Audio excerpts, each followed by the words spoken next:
Hello दोस्तों। एक बार फिर से आप सभी का एचटेट सीटेड पाठशाला में बहुत बहुत स्वागत है।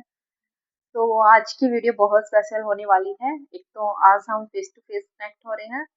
फेस टू फेस मैं तो हो ही रही हूँ, आपको पता लग जाएगा कि जो आपके पास वीडियो आती थी कौन बनाता था, कैसे बनाता था। तो ये मेरी फर्स्ट वीडियो है, इंट्रेक्शन कह लो या फिर बातचीत कह लो। तो इस वीडियो का टॉपिक होगा कि जो बच्चे सीटेट के एग्जाम में रह चुके हैं, जिनका नहीं क्वालिफाई हुआ, अब वो आगे वाले एग्जाम में क्या स्ट्रेटेजी को फॉलो करें। और मैंने किस स्ट्रेटेजी को फॉलो करके back to back one attempt में ही, फर्स्ट अटेम्प्ट में ही ऑलमोस्ट सारे जो टेट हैं वो निकाले हैं। मैंने कैसे सीटेट 3 बार मैं क्वालिफाई कर चुकी हूँ। मैंने लास्ट टाइम भी क्वालिफाई हो चुका था और इस बार भी। एचटेट भी मैंने last time TGT PGT attempt किया था, फर्स्ट अटेम्प्ट में ही मेरा वो भी क्लियर हो चुका है। और मैंने अभी 15 मार्च को पीटेट भी अटेम्प्ट किया था, फर्स्ट अटेम्प्ट था वो भी मेरा टीजीटी के लिए, वो भी मेरा क्लियर हो चुका है। तो मैंने कैसे किया, क्या स्ट्रेटेजी अपनाई, कौन सी बुक फॉलो की, क्या मैंने बैच परचेज किया या नहीं किया, वो सारी हम बातें इस वीडियो में करेंगे। तो अगर आपको वीडियो अच्छी लगे तो वीडियो को पूरा देखना, लाइक करना, सब्सक्राइब करना चैनल के, वो सब आपके ऊपर है। इस वीडियो को अगर आप देखोगे, आप समझोगे तभी करना, अदरवाइज मत करना। तो सबसे पहले हम सीटेट लेते हैं एक एक। आप कोई भी बैच परचेज कर लो, कितनी भी महंगी बुक ले आओ, जब तक आप सेल्फ स्टडी नहीं करोगे आपका सीटेट नहीं होने वाला। ठीक है। मैंने बहुत कमेंट देखे बड़े बड़े चैनल के नीचे कि ये मेरा फोर्थ अटेम्प्ट था, ये मेरा फिफ्थ था, ये मेरा थर्ड था, ये मेरा सेकंड अटेम्प्ट था और मेरे से 60 बन रहे हैं, 70 बन रहे हैं। तो भाई, अगर आप अपनी ईगो को बूस्ट देना चाहते हो कि मैंने तो तैयारी करी थी बट मेरा रिजल्ट नहीं आया, तो ये आपकी बहुत बड़ी गलतफहमी है। फर्स्ट अटेम्प्ट में मैं मान सकती हूँ कि अगर हम 60-70 पे पहुंच रहे तो ठीक है, लेकिन अगर आप बैच परचेज कर रहे हो, आपके पास चीजें हैं और तीसरा चौथा अटेम्प्ट है 60-70 तक, तो यानी आपकी स्ट्रेटेजी वो बिल्कुल ही खराब है। आपने उस स्ट्रेटेजी पे ही काम करना है। ठीक है। सबसे पहली बात, जो आप ये देखिए, जो सीटेट है उसका पैटर्न क्या है। उसमें क्या है, दो पार्ट है, एक कॉमन पार्ट है और एक सब्जेक्टिव। आप जितने मर्जी देख लो जिनका सीटेट क्वालिफाई हुआ है, मोस्टली आपको केस क्या दिखेंगे, जिन्होंने कॉमन पेपर में ना 60 से 70 नंबर अचीव करे हैं, उनका इजिली हो चुका है। जिन्होंने सब्जेक्ट में 50 से 55 भी किए होंगे ना, लेकिन वहां नहीं किए, तो उनका नहीं हुआ होगा। उसका रीजन मैं बताती हूँ। अगर हम कॉमन पेपर को बहुत अच्छे से कर लेते, इन चीजों को वहां पर हमारे 60 से 70 नंबर आ गए, 70 नंबर आ गए, मान लो 60 या 70, तो 60 नंबर में 20 नंबर की तो पेडागोजी आनी है जो वहीं से आएगी पार्ट वन से, तो 20 में से 10 तो वैसे ही आपके ठीक हो गए, वहां भी कंसेप्ट, तो 80 हो गए। अब 10 नंबर क्या आपके 40 में से अगर आप तुक्का भी लगा के आओगे, डीडी भी भर के आओगे, एक भी कोई सीरीज भर के आओगे, 10 तो ठीक है। तो यहाँ आपने खेलना है। मैं ये नहीं कहती बिल्कुल स्किप कर दो आप सब्जेक्ट को, बट आप इम्पोर्टेंस देखो कि आपके पास 15 दिन का टाइम है, महीने का टाइम है, 2 महीने का टाइम है। उसी टाइम पीरियड के हिसाब से अपनी स्ट्रेटेजी को इम्प्रूव करो कि मैंने पहले क्या करना है। अगर आप पहले ही आज तैयारी करने बैठे हो, तो क्या आप ये सोचोगे कि मैं 150 में से 150 ले लूं? नहीं ना। पहले आपका फोकस होगा छोटे छोटे छोटे स्टेप लो कि मेरे को नंबर लेने हैं।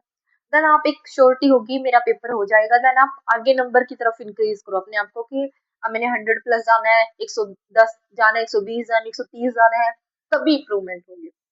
सेकेंड बात, अगर आप सिर्फ और सिर्फ यूट्यूब के भरोसे रहोगे, किसी चैनल के भरोसे रहोगे, किसी बैच के भरोसे रहोगे और खुद मेहनत नहीं करोगे, तो कोई भी टीचर आपका नहीं करवा सकता। टीचर आपको परोस के दे सकता है, खाना तो खुद ही पड़ेगा ना आपको। आपको हर चीज टीचर प्रोवाइड करवा देगा। ठीक है। बट आप उस चीज में से कितना अच्छे से उस चीज को इम्प्रूवमेंट ला रहे हो, नहीं कर रहे हो, वो आपके ऊपर है। अब मैंने क्या किया, कैसे मैंने किया, वो मैं बता देती हूँ। मैंने अब तक कोई भी कोर्स परचेज नहीं किया अब तक।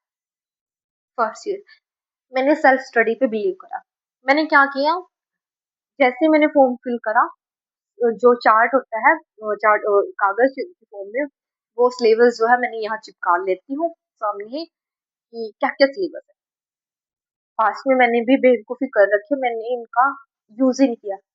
जब कोई वीडियो आती थी ना कि एनसीईआरटी यूज करो, ऐसे स्ट्रेटेजी अपनाओ, मैं नहीं करती थी, क्योंकि हमें शॉर्ट टाइम में शॉर्ट कट में ही सारी चीजें चाहिए, बट ये लॉन्ग टर्म ही फायदेमंद होता है।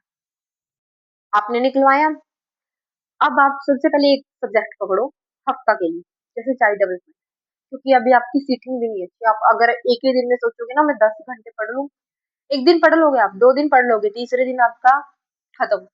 तो इससे अच्छा है पहले दिन 15 मिनट पढ़ लो, आधा घंटा पढ़ लो, देन 1 डेढ़ घंटा, देन 3 4 घंटे तक आप पढ़ पाओगे, और 4 5 घंटे देना इनफ है। आपने एक टॉपिक सेलेक्ट करा चाइल्ड डेवलपमेंट का, 15 से 20 टॉपिक है कि आज हमने इसके बारे में पढ़ना है। मैं क्या करती थी, मैं चैनल भी बता रही हूँ, मैंने चाइल्ड डेवलपमेंट के लिए सबसे पहले निशा मैम को फॉलो किया, अचीवर अकेडमी बेस्ट है, सच में कह रही हूँ बेस्ट है वो। उनसे ऊपर आपको अगर सीडीपी कोई पढ़ा देना, बोल देना, एचटेट के लिए तो ना मतलब आंख बंद करके उनकी सीडीपी कर लेना। सीटेट की सीडीपी हिमांशी मैम को फॉलो कर लो, कहीं भी मत जाओ। मैंने क्या किया, टॉपिक देखा कि मेरा टॉपिक ये है, मैंने हिमांशु मैडम की वीडियो देखी, देन मैंने उनकी वीडियो देखी और खुद से नोट्स बना लिए। आप देखोगे, मैं दिखा भी दूंगी आपको कि मेरे पास नोट्स है उनके, दुनिया के नोट्स नहीं है। ये देखो भाई, नोट्स है मेरे पास मैडम के, अचीवर अकेडमी आपको दिख भी रहा होगा, ठीक है, नोट्स है। उसके बावजूद भी मैंने खुद से काम किया, खुद से बनाया है सारी चीजें। ये देखो, खुद से बना रखा सारा कुछ, ठीक है, सारा आरटी, ये सारा देखो, मोटिवेशन का सर्कल। आपने एक टॉपिक सिलेक्ट करा, आपने एक मैडम की वीडियो देखी, साथ साथ लिखते जाओ, देन आपने दूसरे मैडम की देखी, लिख लो। उसके बाद जब तक आप ये खुद नहीं लिखोगे ना तब तक नहीं होएगा भाई। कितनी आपको नोट्स मिल जाओ, आप ये कहते हैं ना पीडीएफ दे दो, पीडीएफ दे दो, नहीं भाई, क्यों आपने पीडीएफ मांगनी, आपने वीडियो लगाई, आप देखो, क्योंकि आप उनको कॉपियों में नहीं लिख रहे हो, यहाँ लिख रहे हो। आधे से ज्यादा चीजें तो तभी याद हो जाती है जब आप उनको लिखते हो, फर्स्ट चीज, ठीक है। मैंने नोट्स बनाए, सेकंड डे में क्या करती थी, अब मैं इस थ्योरी को पहले रिवाइज करती थी, जो मैंने कल लिख ली, 15 20 मिनट में इसको रिवाइज करती, देन नेक्स्ट टॉपिक वहां से देखती कि क्या टॉपिक है, और फिर उसकी 2 वीडियो देखी, फिर ऐसे कर लिया। थर्ड डे में क्या करती, मैं फर्स्ट को भी रिवाइज करती, सेकंड को भी रिवाइज करती, 15 मिनट में दोनों हो जाता, देन मैं थर्ड टॉपिक पे जाती। ऐसे ऐसे करके जब लास्ट टॉपिक आता ना, उस टाइम तक मेरी जो सीडीपी थी ना वो टिप्स पे ऐसे हो गई थी, क्योंकि उसको मैंने 20 से 25 बार रिवाइज हो चुका था। सेकेंड मिस्टेक हम क्या करते हैं, हम मैराथन के पीछे भागते हैं, 12 घंटे की मैराथन, 10 घंटे की मैराथन, वो उन बच्चों के लिए होती है जो ये सारा काम कर चुके हैं। अगर आप बिना कंसेप्ट के आप मैराथन लगाओगे, आप जीन प्याजे की आपने थ्योरी पढ़ेगी, आप उसमें से कितने क्वेश्चन कर लोगे, सच्ची बताना, क्या वो बेनिफिशियल है?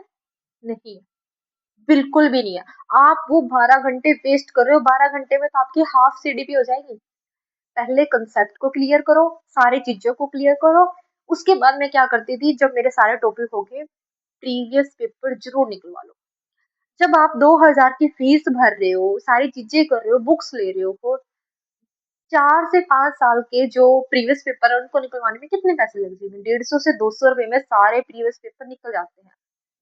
एक टॉपिक सिलेक्ट करो, फिर वो खुद करके देखो, उसी साथ के साथ टॉपिक में से कि मैं आज कितना कर पा रहा हूँ, मैं आज कितना कर पा रहा हूँ, ठीक है। उससे आपको ये पता लगेगा कि एग्जामिनर की जो लैंग्वेज है, एग्जाम पैटर्न कैसे आता है। जीन प्याजे तो अपने पढ़ लिया, बट वो कैसे क्वेश्चन पुट करता है एग्जाम में वो पता लग जाएगा आपको, ठीक है। उससे आपको क्या होगा, आप साथ साथ एनालिसिस भी कर रहे हो कि मैं सही ट्रैक पे हूँ या नहीं हूँ। ये बहुत जरूरी है, ये सबसे इम्पोर्टेंट पार्ट होता है जब हम तैयारी कर रहे हैं, क्योंकि आपने पूरी तैयारी कर ली, आप जीन प्याजी को अलग ही साइड से पढ़ रहे हो, आप एचटेट की तैयारी कर रहे हो, और जीन प्याजी आप नॉर्मल नॉर्मल सा सीटेट वाला पढ़ रहे हो, बिल्कुल भी नहीं काम आएगा। एचटेट में बिल्कुल डीप से क्वेश्चन आते हैं, उसके आगे सब स्टेजेस से क्वेश्चन आते हैं। जीन प्याज एक कंसेप्ट मांगता है, तो भाई सबकी स्ट्रेटेजी अलग होती है। अब आपने जीन प्याज से पढ़ लिया कहीं से, बट वो सीटेट की डिमांड ही नहीं है उस हिसाब से। तो प्रीवियस पेपर हमें ये बताता है, हमें नॉलेज देता है कि एग्जाम की डिमांड क्या है, आपने उस थ्योरी को कैसे पढ़ना है। ठीक है। ऐसे करके आपने सीडीपी खत्म कर ली। देन आप हिंदी, हिंदी इंग्लिश को साथ में लेके चलो। जो हिंदी है और इंग्लिश है हमारी दो लैंग्वेज, कोई भी आप पंजाबी ले लो या जो भी ले लो, मैं जस्ट ऐसे ही बता रही हूँ कि दो लैंग्वेज का हमारा खेल होता है, हिंदी और इंग्लिश, मैंने ऐसे ही बता दिया। दोनों में क्या है, दो दो पैसेज आनी है, पैसेज को रख दो साइड। आप तीन चार वो जो प्रीवियस पेपर निकलवाए हैं उन्हीं में से वो पैसेज लगा लो, यानी आपके पास 7 से 8 पैसेज होंगे। आप इनफ है, एक माइंड सेट हो जाएगा कि क्वेश्चन कैसे हल करना, वहां से एक आइडिया हो जाता है। उसके अलावा कुछ मत करो, पैसेज पे ज्यादा टाइम वेस्ट मत करो। अब 15 नंबर का जो खेल है वहां काम करो।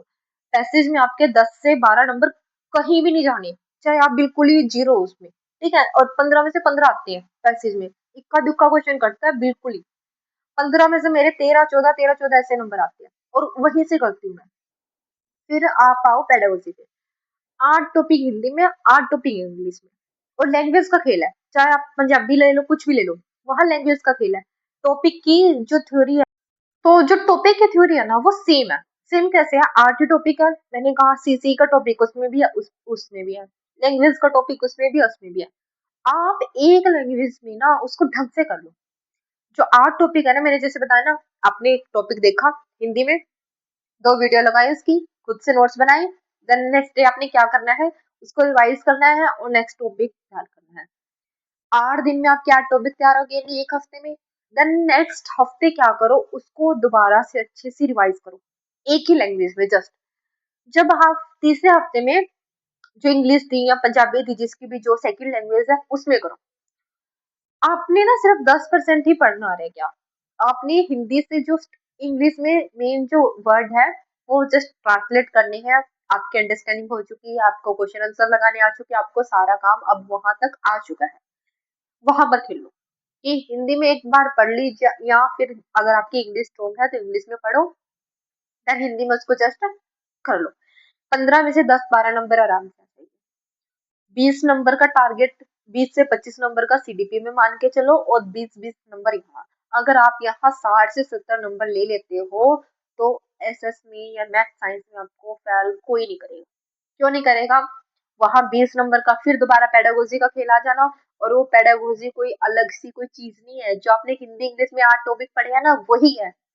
हिंदी में आप हिंदी हिंदी देखोगे कि हिंदी में ऐसे करना चाहिए, हिंदी में ये स्किल अपनानी चाहिए, हिंदी में ये करना चाहिए। जहां इंग्लिश आ जाएगी वहां उसी चीज को इंग्लिश में, कि इंग्लिश में स्टोरीज बुक होती है, ये होती है, कैसे पढ़ाओगे आप। जब आप उसको एसएस में पढ़ोगे तो सेम वही, कि जब आपकी एसएस की क्लास होती है, ग्रुप डिस्कशन होना चाहिए, ये होना चाहिए, सीसी कैसे काम करता है, सेम कंसेप्ट है। जस्ट आपको हिंदी में हिंदी दिखने को मिलेगा, इंग्लिश में इंग्लिश, और सोशल साइंस में सोशल साइंस, ऐसे ही मैथ और उसमें साइंस में। वहां कोई भी फर्क नहीं है। ये हमने दिमाग में बिठा लिया हिंदी की पेडागोजी करनी है, इंग्लिश की पेडागोजी करनी है, नहीं। कंसेप्ट देखो आप कि कंसेप्ट सबका सेम है, कंसेप्ट सबके सेम लिखे हुए हैं, कंसेप्ट की थ्योरी सारों की सेम है, स्टेप सब सेम है, जस्ट लैंग्वेज का फर्क है, अदरवाइज कोई फर्क नहीं है। अब आप यहाँ श्योरिटी कर लीजिए कि 90 नंबर आपके आ चुके हैं। उसके बाद आप सब्जेक्ट के साथ खेलो, क्योंकि वो है एक थोड़ा सा लेंथी चीज, क्योंकि आपको वहां एनसीईआरटी फॉलो करनी है। अब मेन जहां हम गलती करते हैं, हम क्या करते हैं, ऐसे उसकी क्लास ला लीजिए 12 घंटे की थी, हमने तो ज्योग्राफी पूरी कर ली, कितनी ज्योग्राफी कर लो, आप यूपीएससी की भी करके चले जाओगे ना तैयारी, आपका नहीं होगा सीटेट। सीटेट मांगता है सिर्फ और सिर्फ एनसीईआरटी। आप देखना प्रीवियस पेपर, आपको एनसीईआरटी कैसे लाइन टू लाइन मिलेगी, बिल्कुल लाइन टू लाइन, चेंज ही नहीं मिलेगा कुछ। आप उसको स्किप कर देती हो जो मेन चीज है, तो कैसे होगा। अब एनसीईआरटी कैसे पढ़े, क्योंकि बहुत चीज है। सुनो भाई, पहले आपने छठी क्लास लेनी है, क्योंकि छठी से 8वीं तक की आती है वहां पर। छठी क्लास ली आपने, कोई भी एनसीईआरटी, मैथ हो, साइंस हो, सोशल साइंस हो, उसमें जैसे सोशल साइंस का एग्जाम्पल ले रही हूँ मैं, ठीक है। सोशल साइंस में 3 पार्ट होते हैं, हिस्ट्री, पॉलिटिकल, ज्योग्राफी। सबसे पहले आप पॉलिटिकल को पढ़ो, क्योंकि उसका सिलेबस ही जो इक्कूस है, 7 से 8 चैप्टर है छठी में, 7 से 8 चैप्टर सातवीं में, 7 से 8 ही चैप्टर आपके 8वीं में। आपने छठी की क्लास ली, मुश्किल से कह रही हूँ 15 मिनट लगेंगे आपको, मुश्किल से 15 मिनट में आपका चैप्टर कंप्लीट। जैसे फर्स्ट चैप्टर है विविधता वाला, उसमें जस्ट दो ही स्टेट के बारे में बताया गया, एक लद्दाख के बारे में, एक केरला के बारे में, कि लद्दाख में क्या क्या है और केरला में क्या है, और वहां से एक क्वेश्चन हर बार डाल रहे हैं, हर बार। सेकंड चैप्टर पे चलोगे पूर्वाग्रह पर, वहां से एक क्वेश्चन कंफर्म है, और जस्ट एक लाइन है वो कि पूर्वाग्रह क्या होता है और पूर्वाग्रह कैसे प्रभावित करता है, एक ही लाइन है वो, उसी पे सारा क्वेश्चन आ रहा है हर बार। जस्ट कंसेप्ट मांग रहा है वो सीटेट हमसे। आपने ऐसे 7 से 8 चैप्टर एक एक दिन में भी निकाल लोगे ना, एक दिन में 3 से 4 चैप्टर इजिली निकल जाते हैं 1 घंटे में। 1 घंटे में यकीन मानो आपके 3 या 4 चैप्टर इजिली निकल जाएंगे। 2 दिन में आपकी छठी होगी, ऐसे सातवीं होगी 2 दिन में, 2 दिन में आठवीं, एक हफ्ता हो गया। अब क्या करो, 3 4 बार उसको अच्छी सी रिवाइज कर लो। क्यों कह रही हूँ, जो सीट है ना 20 नंबर पेडागोजी के, और ऐसे ही 15 15 नंबर इन तीनों में, 15 नंबर की हिस्ट्री, 15 नंबर की ज्योग्राफी और 15 नंबर की पॉलिटिकल साइंस आती है। अब 15 नंबर के साथ खेलो पहले कि मेरे यहाँ तो कटने ही नहीं चाहिए, क्योंकि पॉलिटिकल जो है इतना सा सिलेबस है, उसमें कोई ज्यादा डेट नहीं है। मुश्किल से 4 या 5 एक्ट है, 2005 का, 2006 का, आर्टिकल 21 22 23 24 बस, और एक 1987 का। इसके अलावा कुछ है ही नहीं उसमें। इसके अलावा सिंगल एक भी डेट नहीं है। नगर पालिका क्या है, नगर निगम क्या है, नगर प्रशासन क्या है, एक क्वेश्चन यहाँ से कंफर्म है, एक संसद प्रणाली से कंफर्म है, एक न्यायपालिका से। ऐसे सिलेक्टेड क्वेश्चन है और सिलेक्टेड ही टॉपिक है। वहां से आपने काम कर लिया अपना सारा, एनसीईआरटी ही फॉलो करनी है, कोई भी नहीं करनी। जहां आपको NCERT line to line provide कर रही है उस चैनल को दी, अगर आपके पास एनसीईआरटी नहीं है, ठीक है। आपने पॉलिटिकल कर ली, 10 दिन मुश्किल से लगेंगे। अब आप ज्योग्राफी पे।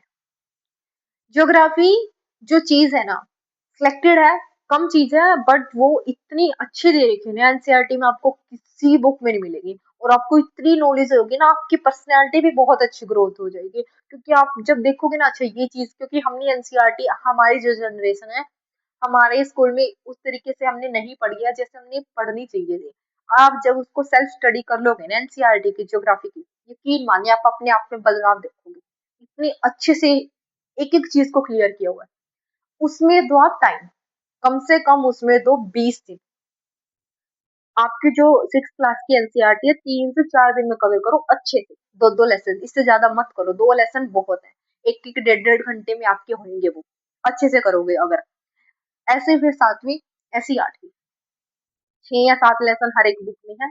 उनको 4 4 5 5 दिन दो, 15 दिन दिए, देन 5 दिन द रिवाइज को।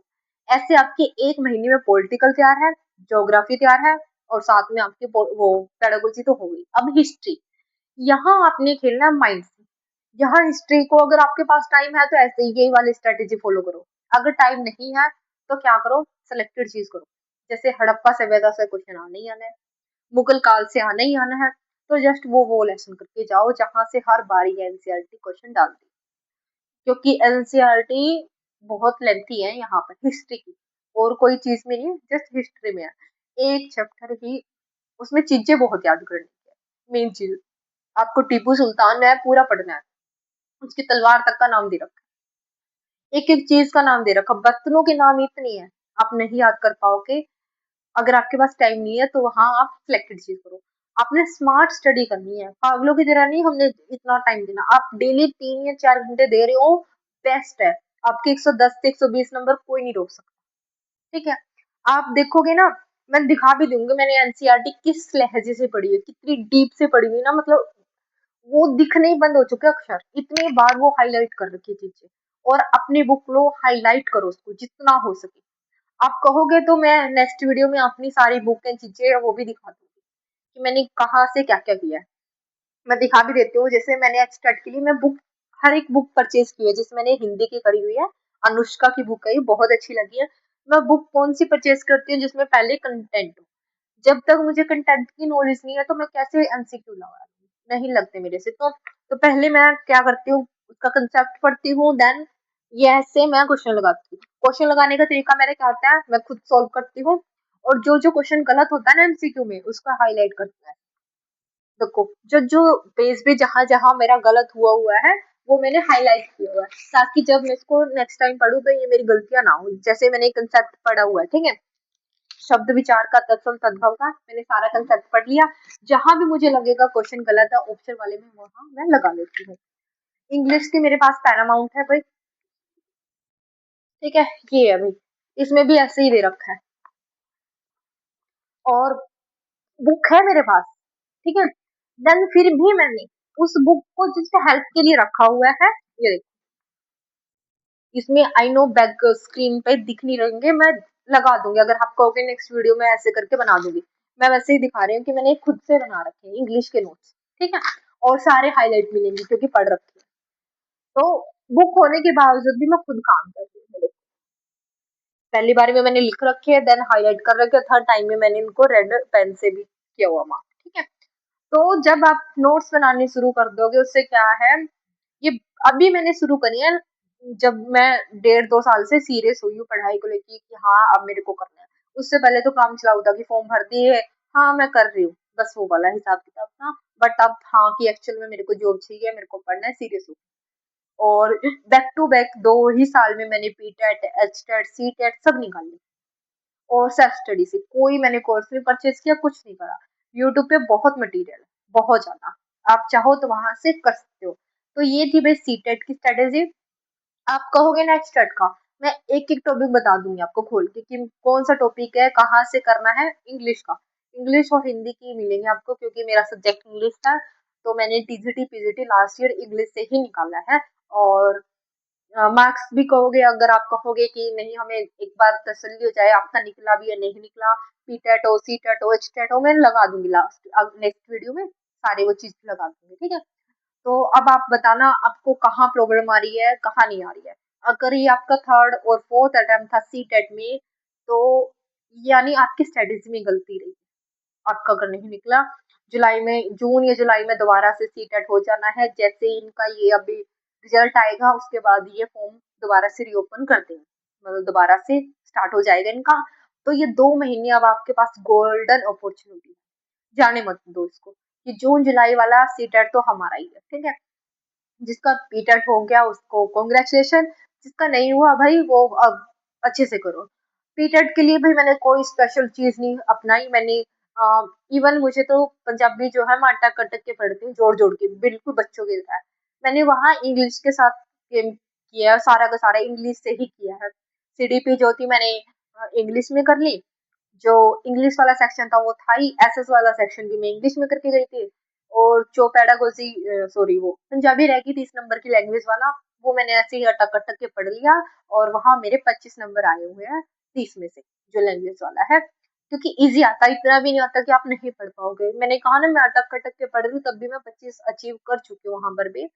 तो सेल्फ स्टडी करनी शुरू कर दो, कोर्स परचेज करो, ठीक है, बट अगर आप सेल्फ स्टडी नहीं करोगे तो नहीं होगा भी बेनिफिट उसका। आप बेस्ट बेस्ट कितना भी बेस्ट टीचर ले लो अपने पास कि मेरा करवा दे, भाई वो आपको हर चीज प्रोवाइड करवा देगा, करना आपकी किसी। मैंने एक ही टीचर को फॉलो किया शुरू से, और वहां मुझे अच्छा रिजल्ट मिलता है। मैथ, मैथ का एरिया में सीडीपी आप मैंने बता दी, 2 टीचर हैं। और बाकी जो एनसीईआरटी का जो चीज है ना, सब्जेक्ट है, वो एनसीईआरटी ही आपको फॉलो करनी पड़ेगी।